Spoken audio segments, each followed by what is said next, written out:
In today's video, I want to show you the top 5 worst exercises for people over the age of 40 and what to do instead. If you're trying to stay strong, active, and protect your joints in the long term, then you want to avoid these exercises. I have trained thousands of clients in this age group, from parents to CEOs to former athletes, and these movements are the ones that cause the most problems, even in people who think they're doing everything right. So here are the 5 exercises I would avoid and what I would replace them with. Now, before getting into this video, I need to add some important context, and if you don't like context, you could just skip over this part. The truth is, there are no good or bad movements in isolation. It always depends on who's doing them, how they're being performed, and what the person's goals are. For example, a powerlifter preparing for a competition has every reason to perform heavy squats or deadlifts because the reward far outweighs the risk in that setting. But if you're a 45-year-old entrepreneur hunched over a laptop all day with tight hips and a cranky low back, those same lifts could carry a much higher injury risk compared to the other ways of building strength. Another layer to consider is recovery. So after 40, the body doesn't really bounce back the same way it did at 20. Prioritizing exercises that are joint-friendly, easier to recover from, and offer a better cost-to-benefit ratio can help you keep training consistently, which is the real secret to getting results. And finally, exercise isn't about avoiding pain, it's about longevity. So choosing movements that build strength, mobility, and also your cardiovascular health without pushing your body to the brink allows you to train every year without any setbacks. So with that said, there are some outliers out there who do really well with doing these exercises, and that's totally cool. These exercises are not categorically bad, it's just that for most busy people over the age of 40 who are slightly deconditioned, they're just not worth the risk, especially when there are smarter, safer alternatives that deliver the same, if not better, benefits. So, with all that being said, the first exercise to avoid if you're over the age of 40 is heavy back squats. You've seen them on social media and at every gym with barbells stacked with the plates and some guy wedged under it like he's about to carry the roof of a building. But the problem is, once you hit 40 and above, heavy axial loading puts massive amounts of compression on the spine and knees. And if you're lacking mobility, and let's be honest, most people are, you end up leaning forward or compensating in some way, shape, or form, which shifts a lot of your stress straight to your knees or lower back. Something people may not know is that heavy back squats are an advanced exercise that's disguised as a simple one. You have to breathe and brace. You have to make sure the bar path is in a straight line. Also, where the bar lies on your back is a big factor on what muscles we're using when we're lifting. The form you need to do a heavy squat is more technical than we give it credit for. And yes, we can spend a couple weeks to a month to get the perfect form down, or we could just do these exercises instead. Instead of heavy back squats, I would recommend Bulgarian split squats or leg presses. Bulgarian split squats are a brutal exercise, but they also let you build equal strength in each leg. They challenge your core and your balance, and also because you are having the weights beside you, you are putting a little bit less pressure on the lower back. And the great thing about Bulgarian split squats is the fact that you can modify them. If you want to put a little bit more pressure on your glutes, you would be leaning forward. If you want to put a little bit more pressure on your quads, you'd be leaning a little bit more back. Now, leg presses allow you to load a bit heavier without the compression on the spine. It still allows you to get strong legs, and it also dictates the movement for you, which helps with injury prevention. And one thing to note about the leg press is your foot placement means everything. So when your feet are placed higher on the leg press, you will activate more of your glutes. When they are placed lower, they will put a little bit more pressure on your quads. In your case, you want to find the perfect leg position that is going to be sufficient for avoiding injury. Now, the next one might piss off a lot of people, but I gotta say it, and it is the conventional deadlift. And I'm a huge fan of deadlifts because after you do them, you feel like a beast.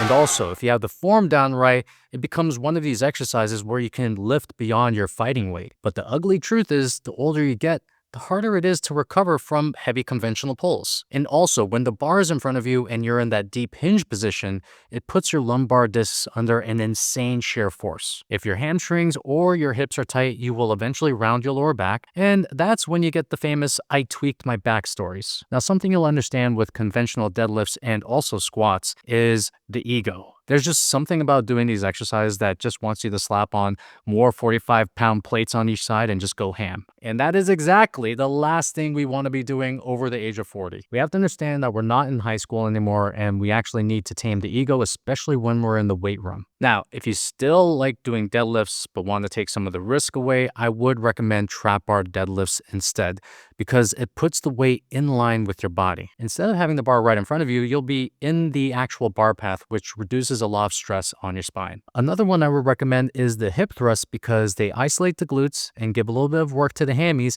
without putting any strain on your lower back. With these exercises, you get the same posterior chain gains with a lower risk profile. Now, this one, not a lot of people are going to be happy with me, but it has to be said. And I'm talking about long distance running, specifically training for marathons. So I had a client who was 52 and wanted to train for a marathon so he could cross it off his bucket list. So 5 days a week, he would do 10 miles each run, and he was lean, but something was wrong. Eventually, his knees ached constantly. When we checked his blood work, we saw his testosterone completely tanked. And when you look at him, he was more gaunt than fit. And the worst of it was when he wanted to pick up his 3-year-old grandson, and his back started screaming in protest. But the wake-up call came during a DEXA scan. Despite all the running, he had lost a significant amount of muscle mass and a little bit of bone density. To put it bluntly, he was aging himself with all that pounding and all that increased cortisol combined with muscle loss. It was basically like he was running himself old. So we did something that was very simple. We actually had him drop the miles. Then we had him switch over to zone 1 training, which is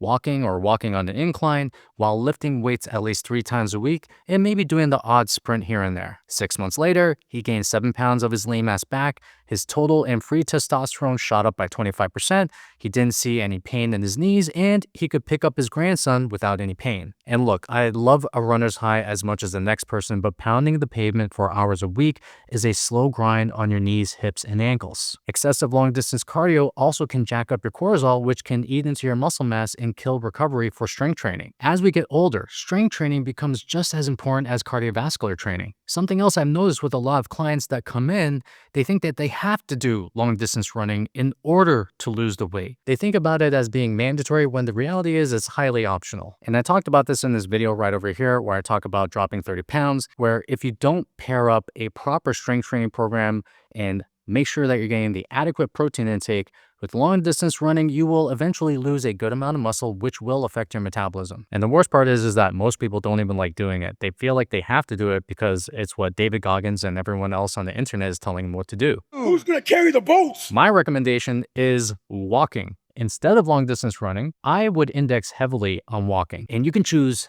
any type of walking. It could be the Japanese IWT that I mentioned in this video. It could be incline walking. It could be hiking or even rucking. Or in my case, it's walking while I'm doing work at a desk. Whatever it is, walking can still build your aerobic capacity, strengthen your heart, and you can literally do it daily without hobbling down the stairs the next day. Other thing about walking is the fact that it improves recovery because of its low intensity. Walking is what I call low-cost cardio, where you get most of the benefits and none of the risks. The next exercise that I would avoid is going to be heavy barbell bench presses. I was at my local gym and I was chatting with the owner who had just won the Masters division in a local bodybuilding competition. So basically he's one of those guys that you would want to listen to. Now, side note, one of the reasons I love lifting there is because they have a ridiculous lineup of exercise machines. It's almost like a candy store for lifters. Anyways, as we were talking, we got into the topic of exercises we would avoid because we were both over the age of 40. His answer was the barbell bench press. Now, during his prep, he was having great workouts, and he actually thought, hey, what's up? Bench pressing is fun. Let's go give this a go again. And his first session felt great. The second session was still fine. And the third session was when his shoulders started whispering, "Hello, it's me." Now, this was a guy who had decades of experience. He had great form, but unfortunately, his ego got in the way and he wanted to load the bar like it was 10 years ago, which over the age of 40 is basically like saying to your joints, let's see what breaks first. And now he's completely sworn up bench pressing, and honestly, I get it. You see, what happens is the bar locks your hands and shoulders in a fixed position, which can pinch your rotator cuff and also irritate your AC joint, especially if you've built up decades of bad posture from sitting. Much like the conventional deadlift and the heavy squat, This is an advanced exercise that's disguised as a simple one. Also, the heavier we go, the more complexity we're bringing into the process. And all of this gets amplified when we use a barbell. Now, instead of barbell bench presses, what I would do instead is either machine presses or dumbbell presses. Machines can give you stability so you can really focus on pushing with power, and dumbbells will allow your shoulders to move more naturally and also help you adjust your grip to where you're strongest and safest. You will still get the chest gains, but your shoulders won't hate you for it. Now, this last one is the ultimate look at me suffer type of exercise, and it adds a ton of money to a physiotherapist's bank account. It is the burpee, and the biggest problem is that most people turn them into a hat push-ups, sloppy jumps, and spinal stress. If you've got any wrist, shoulder, or back issues, burpees can magnify them because every time you drop down and take your knees in, you're essentially rounding your back and putting pressure on your wrists and shoulders as you're doing it. And again, this is an advanced exercise that's disguised as a simple one. Most people, not saying all, but most, lack the strength and mobility to do them properly. When someone does this in a workout, they're usually aiming for high reps or absolute exhaustion. When you combine both of those factors together, it is a formula for disaster. Also, something I've noticed with some of the greatest strength coaches on the planet is that none of them prescribe burpees for their athletes. Success leaves clues, and that should be telling you something. Now, instead of burpees, I would do sled pushes or break these movements up into a circuit. So sled pushes light up your entire body in a safe and joint-friendly way. It's a little harder to do these with the wrong form, which is why it's a great exercise for people over 40. But if you don't have a sled, I would just break up these exercises that the burpees tell you to do and specialize them in a circuit. So this would mean doing a set of squats, then immediately going into a set of push-ups, then immediately going into a set of jump squats. Now, both of these options are going to leave you gassed without any trips to the chiropractor. Now, let me be clear, there are no bad exercises. An exercise becomes bad when you do it with poor form, too much weight, or on a body that's not conditioned for it. And something you probably know by now is that after 40, your priorities shift. Injury prevention has to come before chasing numbers because the older we get, the longer recovery takes. And I'm not just talking about a workout perspective, I'm actually talking about from an injury recovery perspective. The worst thing that can happen to you is having to spend less time at the gym because you're constantly injured. And the smartest plan is to pick the exercises you can do for life, ones that deliver the best return without beating you up. So when I program these for clients, these are the ones I usually leave out for all of the reasons listed above. After the age of 40, your training needs to be about maximizing gains while minimizing wear and tear. We have to understand that we're not in high school anymore. We're not Al Bundy, who's reliving his glory years of being at Polk High. We have to drop the ego lifts and use smarter swaps. And this is going to allow us to train longer, recover faster, and also feel better, not just in the gym, but in everyday life. Thanks for watching, and I'll see you on the next video.